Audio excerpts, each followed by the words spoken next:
The afternoon sun cast long shadows through the wrought iron gates of Madison Academy, one of the city's most exclusive private schools, as 42-year-old Richard Blackwood arrived to pick up his 8-year-old daughter Charlotte.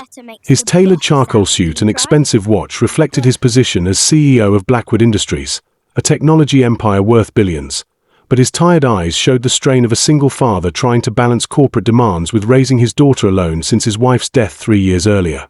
Richard had enrolled Charlotte at Madison Academy believing that the best education money could buy would give her every advantage in life. The school's reputation for academic excellence and exclusive student body seemed to offer the kind of environment where Charlotte could develop the skills and connections that would serve her well in the privileged world she was destined to inherit. As Richard approached the school's pickup area, he noticed something unusual happening near the school's fence. His daughter Charlotte, dressed in her pristine navy blue school uniform with its crisp white collar, was sitting on the ground next to a girl who appeared to be about the same age but whose circumstances were clearly very different. The second girl wore a simple grey dress that showed signs of wear and staining, and her brown hair looked like it had not been professionally styled in quite some time. Most striking of all, she appeared to be teaching Charlotte something from a worn notebook, pointing to pages and explaining concepts with a kind of enthusiasm that suggested genuine love of learning.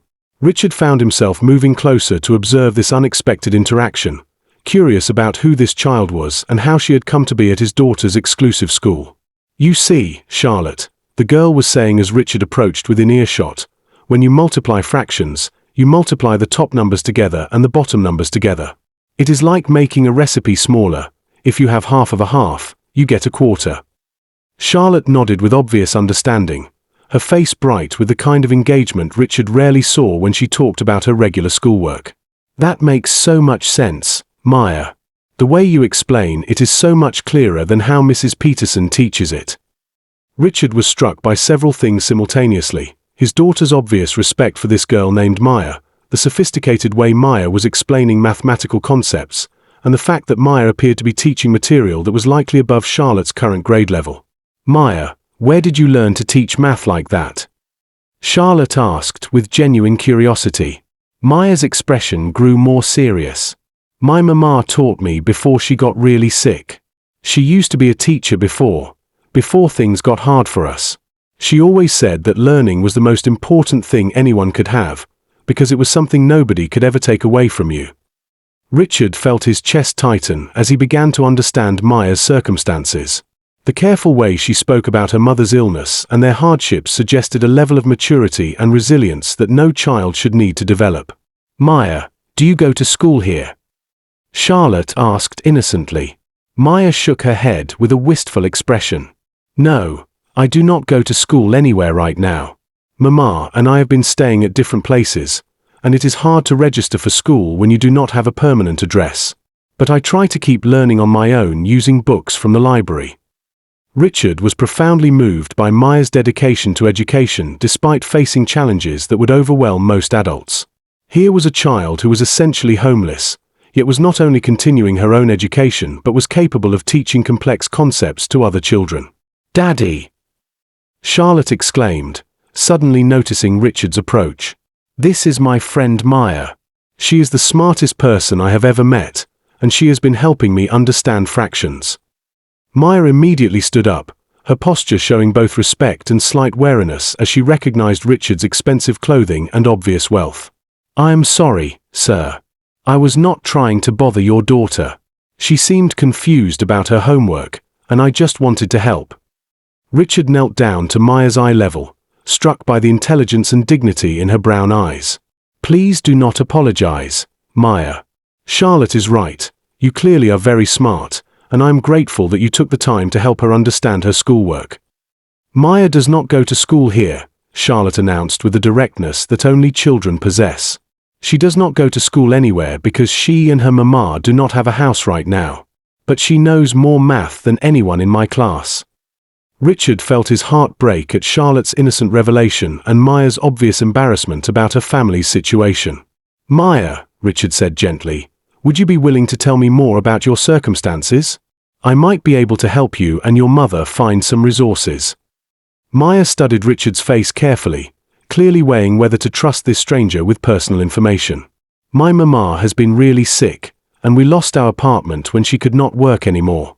We have been staying at shelters and with people who help us sometimes. Mama says we just need to keep trying and things will get better. Richard was struck by Maya's loyalty to her mother and her mature understanding of their difficult situation. Where is your mother now? She is at the free clinic getting medicine, Maya replied. I come here sometimes because the library nearby has good books, and I like to watch the kids playing at recess. It helps me remember what regular school is like. Richard made a decision that felt both spontaneous and completely inevitable. Maya, I would like to meet your mother and discuss some ways that I might be able to help your family. Would that be all right with you? 2 hours later, Richard was sitting in the waiting room of the free clinic with Maya, waiting to meet her mother. When Sarah Martinez emerged from her appointment, Richard was struck by the dignity and grace she maintained despite her obvious illness and challenging circumstances. Sarah was a woman in her early 30s whose thin frame and pale complexion spoke of ongoing health struggles, but her eyes showed the same intelligence and strength that her daughter possessed. Mama, this is Mr. Blackwood, Maya said as she ran to her mother's side. His daughter Charlotte goes to the fancy school, and he wants to help us. Sarah looked at Richard with a mixture of gratitude and caution. That is very kind of you, Mr. Blackwood, but I hope Maya has not been asking for charity. I have taught her that we take care of ourselves. Maya has not asked for anything, Richard assured her. In fact, I found her teaching my daughter mathematics with a skill and patience that impressed me greatly. I wanted to meet you because I believe Maya has exceptional potential that deserves support. Over the next hour, Richard learned about Sarah's background as a former elementary school teacher who had lost her job due to budget cuts, followed by a series of medical crises that had depleted their savings and led to their current homelessness. I have been trying to keep Maya's education going despite our circumstances, Sarah explained. She is so bright and loves learning so much. I do not want her to fall behind because of our temporary difficulties. Richard was moved by Sarah's dedication to her daughter's education despite facing overwhelming challenges. Sarah, I would like to propose something that I hope you will consider.